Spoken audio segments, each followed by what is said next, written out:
Gostaria de agradecer aos membros da academia por homenagearem a mim e aos meus colegas indicados. Isso significa muito para mim, já que se trata de um papel dirigido pelo meu pai. Momentos difíceis precisam ser difíceis. Se não fossem, não teriam graça. Angelica Houston manteve silêncio por décadas sobre seu relacionamento de 17 anos com Jack Nicholson.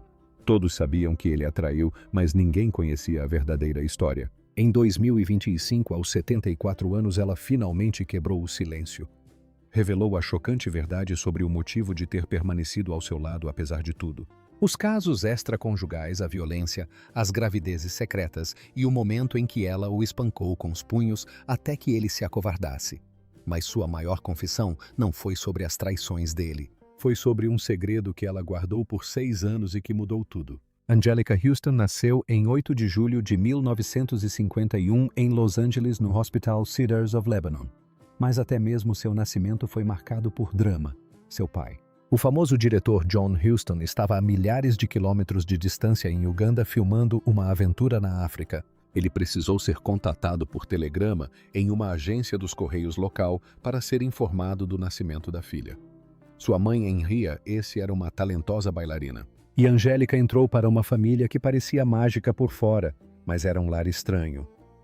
Angélica não ia à escola como a maioria das crianças. Ela e seu irmão Tony recebiam aulas particulares em casa. Cresceram em silêncio, rodeados por campos e animais isolados de outras crianças. O pai quase nunca estava presente, e a mãe muitas vezes ficava sozinha para cuidar de tudo. Com o passar dos anos, mais membros da família apareceram, incluindo um irmão adotivo chamado Pablo e uma meia-irmã chamada Algra, apelidada por todos de Pernas. Depois veio outro meio-irmão Danny. Um de seus tios era o ator Walter Huston. E um dia ela se tornaria tia do ator Jack Huston. Mas mesmo com todas essas pessoas, Angélica muitas vezes sentia que ninguém realmente estava presente.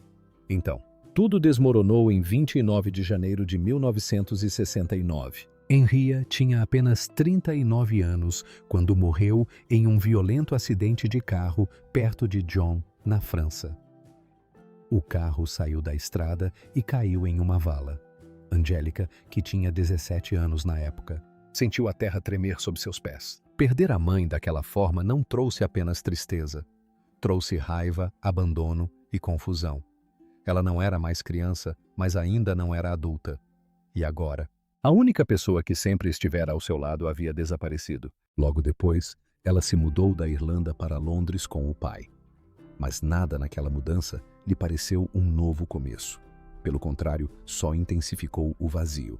Em Londres, no final da década de 1960, Angélica tentou se encontrar, mas não foi fácil. Ela abandonou a escola aos 16 anos. As crianças a intimidavam por causa de sua altura. Ela tinha quase 1 metro de altura e sua dislexia fazia com que a leitura fosse uma tortura. Ela era alvo de insultos. Começou a frequentar clubes esfumaçados onde bandas como The Yardbirds tocavam. Sua rebeldia era silenciosa, mas firme. Então, aos 18 anos, em 1969, conseguiu seu primeiro grande trabalho como modelo para a Vogue. Era um ensaio fotográfico nos pântanos irlandeses varridos pelo vento com o fotógrafo Richard Avedon. Ela parecia selvagem e etérea, como alguém de outro mundo. Mas por trás das câmeras, ela ainda sofria. Mais tarde admitiu ter tratado seu colega de trabalho com rispidez, obrigando-o a buscar nenúfares em pântanos gelados. A dor da perda da mãe ainda a consumia. Em 1968, 1 ano antes daquele ensaio, ela assinou contrato com a poderosa agência Eileen Ford em Nova York. Com apenas 17 anos, ela entrava em um mundo que parecia glamuroso, mas que muitas vezes não era. Havia fotógrafos assustadores, escadas invasivas e uma pressão constante para parecer perfeita. As luzes eram fortes, mas as sombras eram ainda mais escuras. Seu corpo era elogiado e criticado na mesma medida. Inspirada por modelos como Jean Shrimpton e Twiggy, ela posava com confiança, mas nunca se sentia completamente vista. Ela não era apenas a filha de John Huston, queria ser mais do que um nome. Aos 19 anos, desfilou nas passarelas de Paris. A Semana de Moda de Paris de 1970 deveria ter sido um triunfo. Ela vestiu alta costura para Holston, manteve-se imponente sob os holofotes e sorriu para as câmeras. Mas, por dentro, sentia-se pequena. A indústria queria magreza, queria perfeição. Ela experimentou cocaína, experimentou LSD. Certa noite vagou pelas ruas de Paris em um torpor paranoico, sem saber onde estava ou em quem havia se transformado. As festas eram selvagens. O dinheiro era real. Às vezes ganhava $1000 por ensaio fotográfico, mas o preço foi emocional. Essa não era a vida que ela queria, não completamente. Então, em 1972, ela abandonou as passarelas e se dedicou à atuação. Matriculou-se em aulas com Peggy Fury em Nova York e começou do zero. Aos 21 anos, não era levada a sério. As pessoas viam seu sobrenome e presumiam que ela não tinha conquistado seu espaço. Seu primeiro filme, A Walk with Love and Death, Um Passeio com o Amor e a Morte, foi dirigido por seu pai. Ela tinha apenas 18 anos durante as filmagens e o relacionamento entre eles se deteriorou sob o peso da situação. Ele perdeu a paciência com ela. Ela não conseguia se lembrar das suas falas. Os críticos não pouparam críticas e o pai dela também não. Ele tinha predileção pelo irmão dela, Tony, algo que ele admitiria mais tarde. Em seu leito de morte em 1987. Essa verdade revelada tão tarde só aprofundou antigas feridas. Ela sabia desde 1963, quando John a chamou junto com Tony para Roma durante as filmagens da Bíblia, que havia outro meio-irmão chamado Danny. Essa lembrança permaneceu viva por anos. Era apenas mais um sinal de como o amor em sua família sempre pareceu dividido. Em 1975, ela atuou em O Homem que Queria Ser Rei. Era um filme grandioso com um orçamento enorme, $8 milhões americanos na época, o equivalente a cerca de $45 milhões americanos hoje, e cenas filmadas nas inóspitas montanhas Atlas, no Marrocos. Mas ela teve apenas 2 minutos de tempo de tela. No set, Sean Connery brigou com John Huston, o Com. Tempestades atrasaram as filmagens e Angélica se sentiu invisível. Michael Caine disse-lhe certa vez que seu sotaque não fazia sentido. Ela chorava todas as noites. Mesmo que o filme tenha recebido 4 indicações ao Oscar em 1976, ela ficou com a sensação de que atuar não valia a pena. Em 1976, ela conseguiu um papel principal em Swashbuckler. A produção foi caótica. Um dos atores, Robert Shaw, foi cortado por uma espada e precisou levar pontos. O filme, rodado no México com um orçamento de $5 milhões, arrecadou apenas 2 milhões. As críticas foram implacáveis. Ela foi novamente rotulada como fruto do nepotismo. Por dentro, ela sentia vontade de desistir. Por fora, sorria para as câmeras. Então chegou 1977. Naquele ano, ela se viu na casa de Jack Nicholson durante um momento de pesadelo na história de Hollywood. O diretor Roman Polanski estava lá supostamente para uma sessão de fotos com uma jovem chamada Samantha Geimer. Mas naquela noite Polanski a drogou e a agrediu. A Angélica apareceu mais tarde e não viu nada de óbvio, mas escreveu posteriormente que algo lhe pareceu errado. Ela testemunhou no tribunal e carregou o peso disso consigo. Polanski fugiu do país no início de 1978, apenas algumas semanas antes de ser sentenciado. Angélica disse que toda a aprovação quebrou algo dentro dela. Em 1976, ela também atuou em O Último Magnata, um filme baseado no romance de F. Scott Fitzgerald. Deveria ter sido um grande momento, mas nos bastidores as coisas desandaram. Ela entrou em conflito com Robert Dairo. Ele exigiu reescritas e eles brigaram. Ela abandonou o set e não voltou por 2 dias. O diretor Elliot Kazan sofreu um ataque cardíaco durante as filmagens, causando atrasos. O filme foi um fracasso. Arrecadou apenas $1 milhão americanos com um orçamento de $7 milhões americanos. Ela pensou em desistir novamente. E em 1981, aceitou um pequeno papel em O Carteiro Sempre Toca 2 vezes, atuando ao lado de Jack Nicholson e Jessica Lange. Desta vez a câmera captou algo magnético. Mas fora das câmeras as coisas estavam desmoronando. Nicholson havia traído novamente. Tempo com Lange. Angélica estava com ele desde 1973. Aquela traição foi demais. Em 1980, ele confessou ter engravidado outra mulher. Ela o agrediu violentamente. Os tabloides fizeram a festa. O filme, no entanto, arrecadou 44 milhões de dólares americanos e lhe rendeu alguns elogios. Em 1985, Anjelica Huston interpretou uma assassina fria e astuta chamada Marose Pritzi em A Honra de Priti, uma comédia sombria dirigida por seu próprio pai, John Huston. Sua atuação foi afiada e perigosa, com a dose certa de humor e ameaça. Em 24 de março de 1986, na 58ª edição do Oscar, ela ganhou a estatueta de melhor atriz coadjuvante. Foi um momento marcante, não apenas para ela, mas para toda a sua família. Seu avô, Walter Huston, havia ganhado um Oscar em 1949, assim como seu pai, tornando-a a terceira na linha de sucessão para receber a estatueta dourada. Mas o que a maioria das pessoas não viu foi o que aconteceu nos bastidores. Durante as filmagens, seu pai, que já estava muito doente e ligado a um tanque de oxigênio, a pressionou bastante. Ele a fez refazer uma cena de beijo violenta com Jack Nicholson 20 vezes em um único dia e disse que sua atuação foi péssima na frente da equipe. Mais tarde, ela disse que se sentiu como se estivesse sofrendo uma tortura emocional. A relação entre pai e filha Bond sempre fora frágil e aquele filme reabriu antigas feridas. Mesmo depois de ganhar o Oscar, ela carregou a dor consigo. 2 anos depois, em 1987, Anjelica trabalhou novamente com o pai naquele que seria seu último filme, Os Mortos. Naquela época, sua saúde havia piorado. Ele estava preso a uma cadeira de rodas e teve que dirigir algumas cenas de sua cama usando um interfone. As filmagens ocorreram de janeiro a abril, e ele faleceu em 28 de agosto daquele mesmo ano. Anjelica fez um monólogo silencioso e comovente no filme interpretando uma mulher que relembra um amor perdido. Os críticos disseram que foi uma de suas performances mais tocantes, mas as filmagens em si foram uma luta. Seu pai desmaiou mais de uma vez. Ela também estava doente, lutando contra o vírus Epstein-Barr, mas ambos seguiram em frente. O filme recebeu 2 indicações ao Oscar. Para ela foi mais do que um papel. Foi uma despedida. Em 1986, durante as filmagens de Jardins de Pedra, outro choque aconteceu.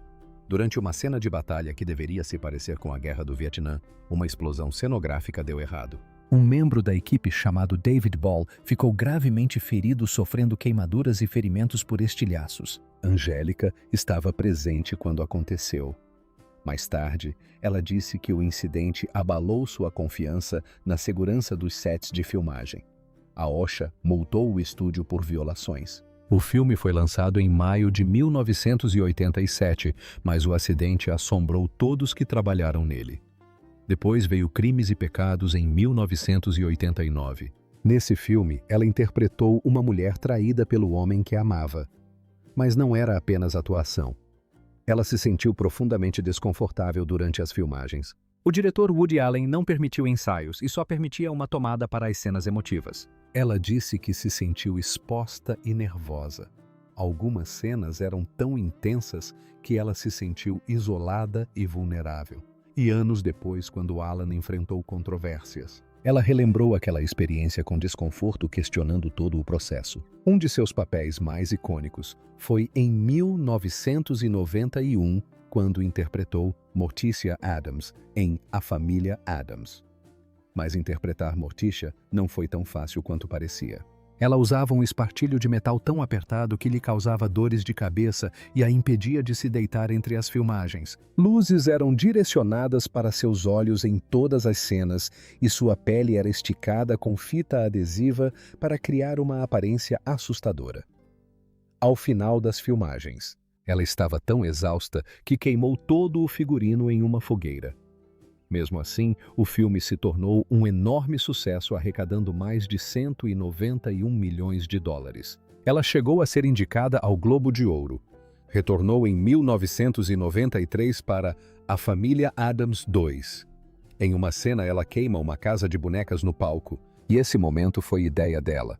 Surgiu de suas próprias frustrações de infância por ser forçada a se encaixar. Nos bastidores, as filmagens foram interrompidas quando seu colega de elenco, Raul Julia, ficou gravemente doente com câncer de estômago. Ele faleceu no ano seguinte. O filme não arrecadou tanto quanto o primeiro, mas com o tempo se tornou um clássico cult. Angélica teve que usar o mesmo espartilho desconfortável e ficar sob as luzes fortes novamente, mas sua atuação transformou Morticia em uma lenda. Em Convenção das Bruxas, lançado em 1990, ela se transformou na Grande Bruxa. Essa transformação levava até 7 horas por dia para a maquiagem, com mais 6 horas para removê-la. Ela usava próteses garras, uma corcova falsa e um focinho comprido. As luzes eram tão quentes que ela quase desmaiou durante as filmagens da cena da Conferência das Bruxas. Entretanto, o autor Roald Dahl ficou furioso com o final feliz do filme. Ele chegou a ameaçar retirar seu nome dos créditos antes de falecer em novembro de 1990. Anos depois, a maquiagem do remake de 2020 gerou controvérsia pela forma como retratou as diferenças nos membros, mas a versão de Houston continua sendo a mais icônica. Em 1995, em The Crossing Guard, ela atuou ao lado de Jack Nicholson, seu ex-parceiro por 17 anos. O término do relacionamento deles na vida real havia sido doloroso. Ele a traiu e teve um filho com outra mulher. Essa dor crua transpareceu na tela. Em uma cena, ela lhe deu um tapa sem aviso prévio. Mais tarde, ela admitiu que a raiva era real. A história era sobre luto e vingança, e refletia o passado não resolvido de ambos. Embora não tenha arrecadado muito dinheiro, recebeu críticas positivas e mostrou a profundidade que Angélica era capaz de alcançar. Em 1998, ela interpretou a madrasta má em Para Sempre Cinderela. Durante uma cena a cavalo, ela caiu e machucou as costas, mas continuou. A história deu um toque feminista ao antigo conto de fadas e Angélica adorou isso. Sua personagem era cruel, mas também complexa. Mais tarde, ela disse que o papel ajudou a mostrar como até mesmo os vilões podem ensinar lições difíceis. O filme arrecadou quase 100 milhões de dólares e se tornou um clássico adorado. Em 1999, ela passou para trás das câmeras para dirigir e estrelar Agnes Brown, interpretando uma viúva na Dublin de 1967, criando 7 filhos sozinha. Era algo pessoal. O avô dela era irlandês, e o filme refletia dificuldades que ela entendia. Mas apesar das críticas positivas, arrecadou apenas 1 milhão de dólares. Hollywood não a promoveu. Em entrevistas, ela se manifestou contra o preconceito enfrentado por diretoras. Revelou como executivos homens duvidavam dela. E naquele ano, apenas 7% dos grandes filmes foram dirigidos por mulheres. A história de Agnes também era a sua própria, repleta de perdas, coragem e de ser ignorada. Em 2008, ela dublou a Rainha Clarion em Tinker Bell da Disney. Gravou suas falas sozinha em um estúdio por longas horas e baseou a graça da personagem em sua própria mãe. Uma bailarina que morreu em um acidente de carro quando Angélica tinha apenas 17 anos. Essa conexão tornou seu trabalho de dublagem profundamente emocionante. Ela permaneceu na série por 6 filmes até 2014. Foi uma mudança surpreendente em sua carreira que lhe rendeu um novo público fiel.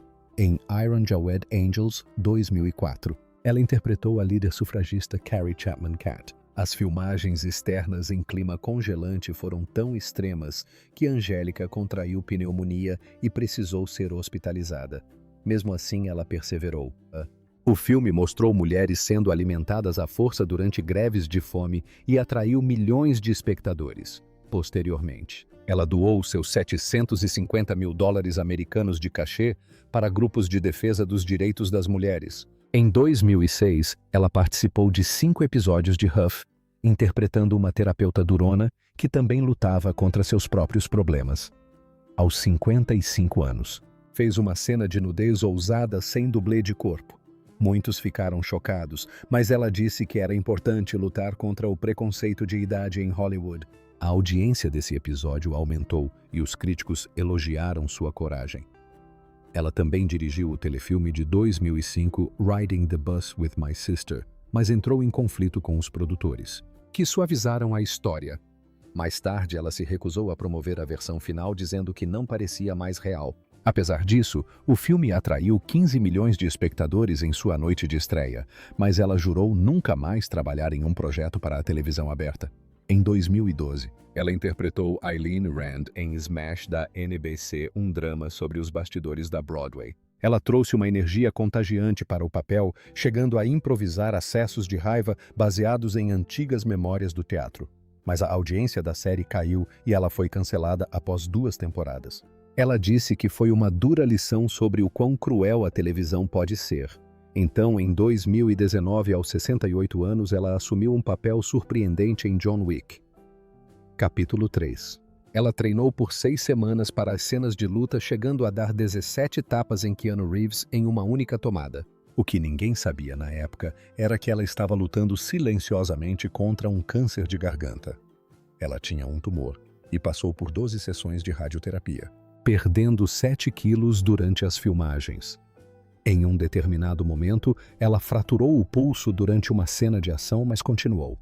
Em uma entrevista posterior, ela disse que o papel foi como uma luta pela sua vida. Finalmente, em 2022, ela narrou The Andy Warhol Diaries na Netflix. Ela deu voz ao próprio Warhol, compartilhando memórias da efervescente cena artística dos anos 80. Ela descreveu festas regadas a drogas e momentos em que sua carreira quase acabou. Ela até admitiu ter experimentado drogas e disse que fazer o documentário a ajudou a encarar essa parte da sua vida. A série se tornou um sucesso e os críticos disseram que sua voz deu vida às páginas com honestidade e dor. Anjelica Huston tinha apenas 17 anos quando sua vida mudou.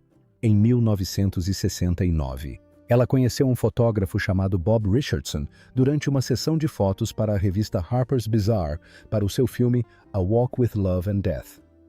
Ele tinha 41 anos, mais que o dobro da idade dela. No momento em que se aproximaram, tudo se tornou um caos. Bob lutava contra o transtorno bipolar e a esquizofrenia. Seu humor oscilava sem aviso prévio. Ele podia ser profundamente amoroso num momento e aterrorizante no seguinte. Certa vez, durante uma viagem ao México, atirou uma garrafa na cabeça dela. Ela ficou tão arrasada que, no 4º dia de um dos seus acessos de raiva, trancou-se no banheiro do Hotel Chelsea e cortou os pulsos. O chão ficou coberto de sangue. Ela gritou, "Isso vai fazer você me amar." Precisou ser levada às pressas para o hospital para levar pontos. Essa viagem ao México também terminou com os dois quase sendo presos por atentado ao pudor numa praia. O relacionamento foi se deteriorando como uma faca até que finalmente se rompeu em março de 1973. Naquele dia, ela voltou de uma pescaria com o pai, o famoso diretor John Huston. Olhou Bob nos olhos e disse, "Se você fosse a última pessoa viva, eu não apertaria sua mão." Em resposta, Bob destruiu todos os seus pertences.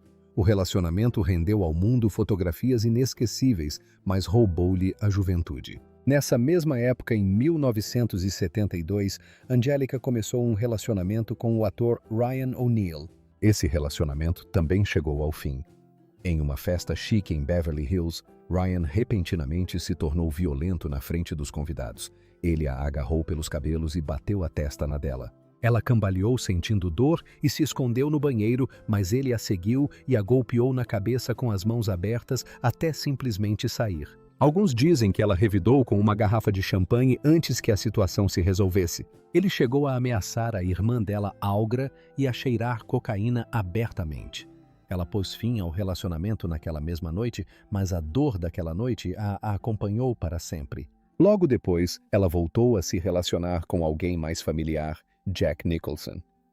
Nessa altura, seu mundo já estava em pedaços. Em 1969, sua mãe, a bailarina Henrique Soma, morreu em um acidente de carro aos 39 anos. Anjelica ficou devastada. Ela disse que sentiu como se seu coração tivesse virado cinzas.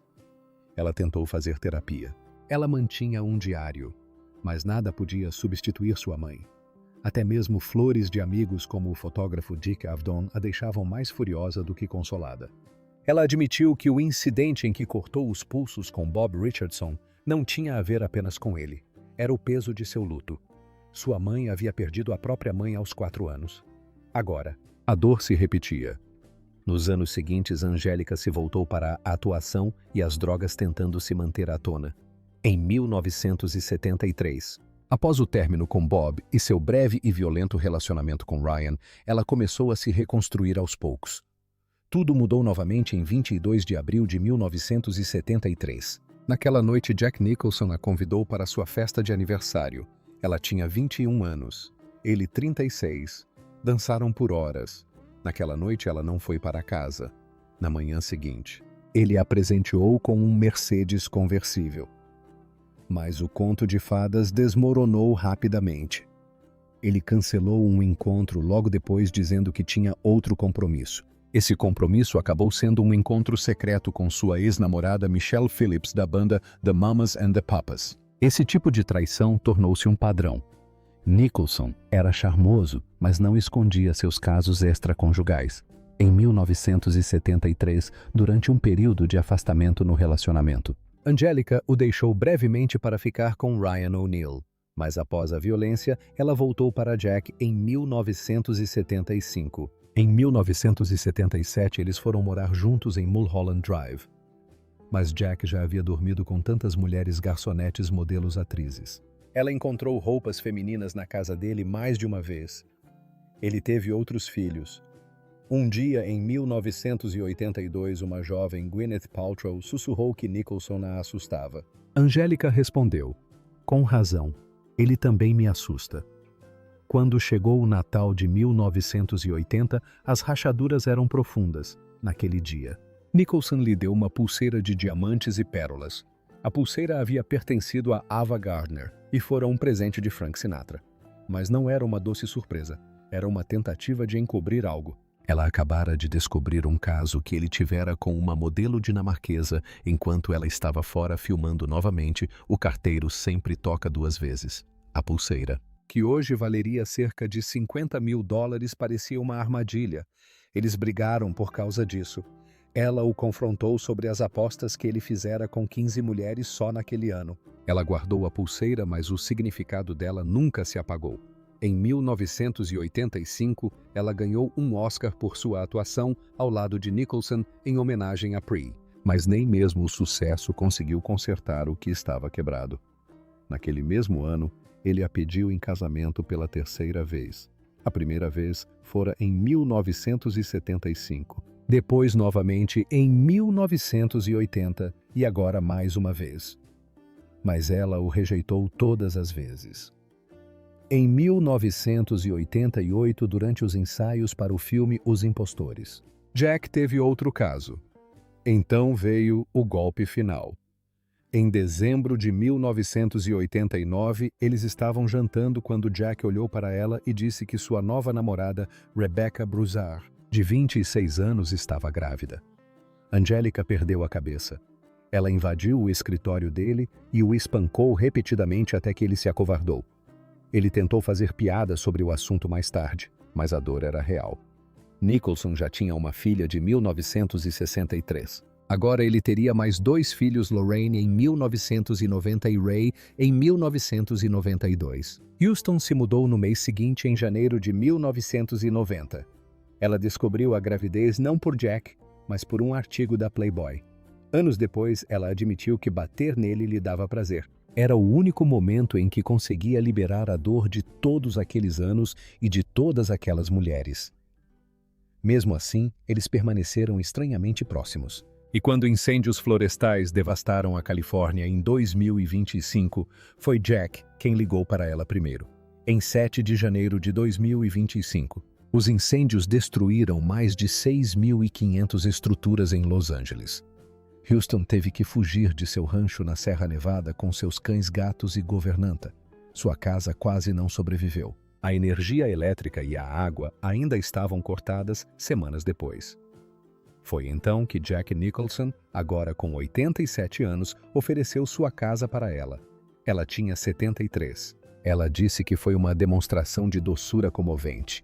Isso a fez lembrar que, mesmo depois de toda a dor, o vínculo entre eles nunca havia desaparecido de verdade. Por volta de fevereiro de 2025, Angélica fez algo que chocou a todos.